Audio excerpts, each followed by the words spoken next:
Today we're bringing you a very special segment of Emirates 24/7 exclusively for YouTube. With all the top stories from the Dubai Global Energy Forum, I'm Omar Butti.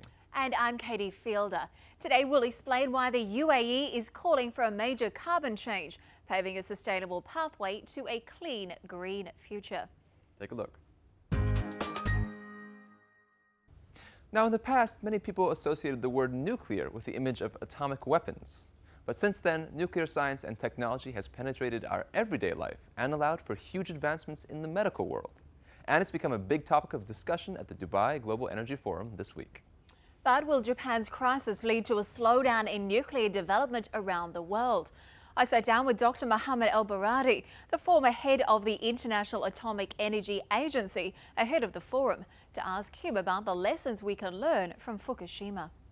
Well, Fukushima was a setback, clearly. It is not Chernobyl, however. The amount of radiation that leaked from Fukushima today is 10% of what happened during Chernobyl. Nobody died as a result of Fukushima. The people were evacuated early on before, from the exclusion zone before the radiation started to leak. So, however, it was a significant accident and should not have happened. Fukushima reactor was 40 years old. It was a combination of a terrible, earthquake, 9 on the Richter scale, plus a tsunami of 38 meters. So we need to learn from Fukushima by strengthening safety. We need to make sure that the siting is very important. We should not site, power reactor on a fault line, earthquake fault line. We need to review all the safety measures, safety standard. If there are some reactors that does not meet the modern safety standard, we need to shut them down. But we need to make sure that we do everything possible to maintain nuclear energy, because without nuclear energy, there is not enough energy. Energy is going to be needed, and electricity is going to be needed exponentially, over 80% by 2035. And without nuclear energy, we'll only have to rely on fossil fuel, with all the problem with the fossil fuel. Renewable is not yet ready to provide large amount of electricity. So it's a question of cost and balance. I'm sure there is a question of public confidence right now with regard to nuclear energy, but we need to restore that confidence soon. It took us 2 decades after Chernobyl. Chernobyl, as I said, was a total aberration, old design, and Fukushima, unfortunately, was an act of nature that we didn't think it could happen. Now, when we have to design new reactors, we need to design it for the impossible, not just for the unlikely, but for the impossible. But I think nuclear will continue to have an important role as part of the energy mix. It's a clean source of energy. It's a sustainable source of energy, and the faster we restore public confidence, the faster public confidence in the safety of nuclear power, the better for the world. We should not forget that there is 1.4 billion people have no access to electricity today. There's over 2 billion who have no access to modern energy systems. So we can't afford to lose nuclear right now. And people need to understand that every technology, there is cost and benefit. We need to minimize the cost, and we need to maximize the benefit, and that's what we are doing right now. So nuclear power is still the way of the future. Now, of course, you were awarded the Nobel Peace Prize for your work in ensuring that nuclear power is used safely and not for weapons. How difficult is it to ensure that this goal is still a priority in our ever-changing world today? Of course, still very much of a priority. I mean, you cannot continue a global security system that is based on haves and have-nots, that you have 9 nuclear weapon states saying that we need nuclear weapons for our security, and tell everybody else that you cannot touch nuclear weapon. That's not sustainable. The technology is out of the tube. So I continue to call, and I think everybody now continue to say that if we want a new global security infrastructure, it has to be an inclusive system of security that does not depend on nuclear weapons. Now, the UAE currently gets the majority of its electricity from burning oil. But the Dubai Supreme Council of Energy's new integrated energy plan means that is all set to change. The next 20 years will see a reduction in our use of natural gas as a power source, from 99% down to 70%, with the remaining electricity delivered through a mixture of coal, nuclear, and renewable sources. We spoke to Dr Abdulla AlAmiri, the chairperson of the Advisory Committee to Dubai's Supreme Council of Energy, to ask him about the importance of renewable energy's growth. This is a very important topic. People are now, especially in the last 2 years, been talking about moving from relying on a primarily source of energy to other sources. You can not depend anymore on a single source. Even if that source is reliable, you need to start to diversify. Like when you are diversifying your portfolio when it comes to finance, when it comes to energy, is the same thing. So Dubai in particular and UAE also in general, looking at ways to diversifying energy generation. So Dubai, the vision by 2030 is to move from 99% dependent on gas to 70%, and also allow room for nuclear energy and also for renewable energy, whether it's concentrated solar powered or the photovoltaic solar. All right, now with regards to the 30% of nuclear, unfortunately there's been a certain degree of bad press around nuclear, surrounding nuclear since the Fukushima incident. Do you still feel that it's the absolute right choice for the UAE to move in that direction towards nuclear? Are there new considerations being taken in, or new safety measures? What are your thoughts on nuclear? Okay, nuclear is something like, if you look at the general public, it's something like when I was a child, anytime I hear the word nuclear, I say, no, I had better stay away from it. But I think if you know the subject well, it's about public perception. How do public view nuclear? The incident that happened in Japan 5 weeks ago, it's an old technology that is currently, it's been used there. It is called a boiled water reactor.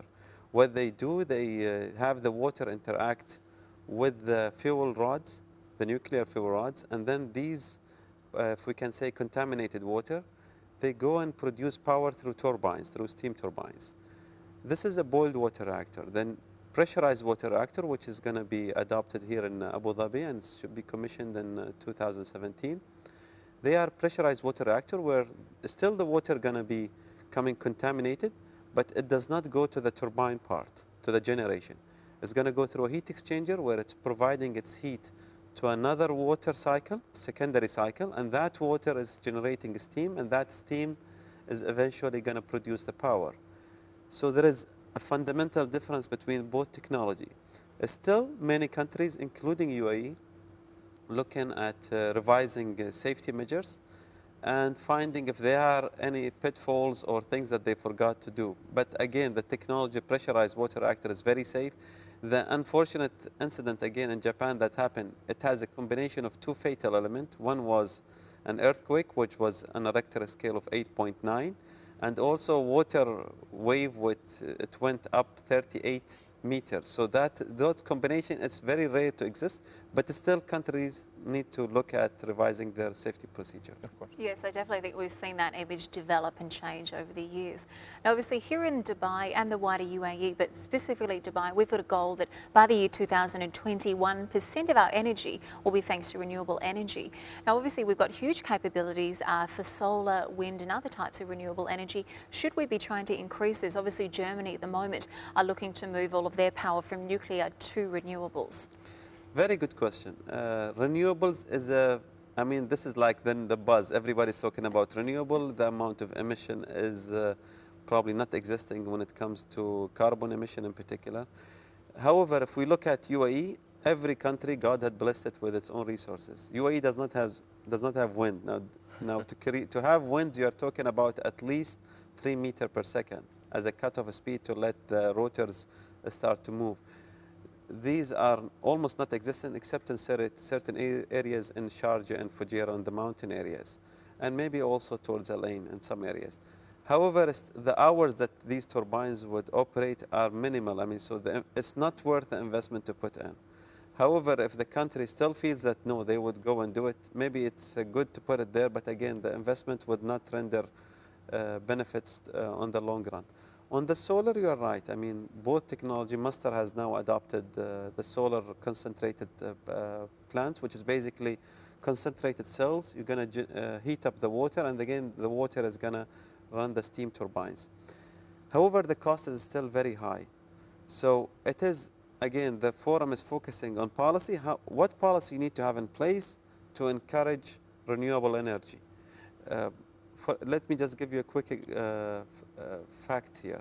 The cost of installing 1 kilowatt of electricity is costing, using gas turbines, is going to cost us about $1,100. If we're going to use nuclear, we are talking about $3,750. If we are talking about solar, we are talking double that amount even. So we are around $8,000, $7,000, $8,000 per kilowatt. And of course, nobody's using a single kilowatt. People are using about 100 megawatt in each plant or 200 megawatt.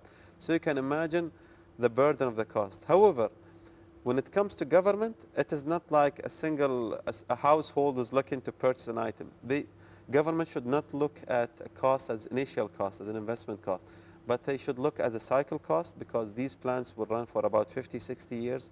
And you need to have a plan where you can say, okay, maybe I'm paying a lot upfront, but then there is not, when it comes to solar, there is not a lot of maintenance costs required or fuel costs, because the sun is coming for free.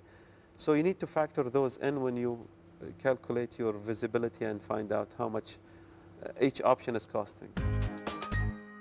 That's all we have time for on this segment exclusively for YouTube of Emirates 24/7.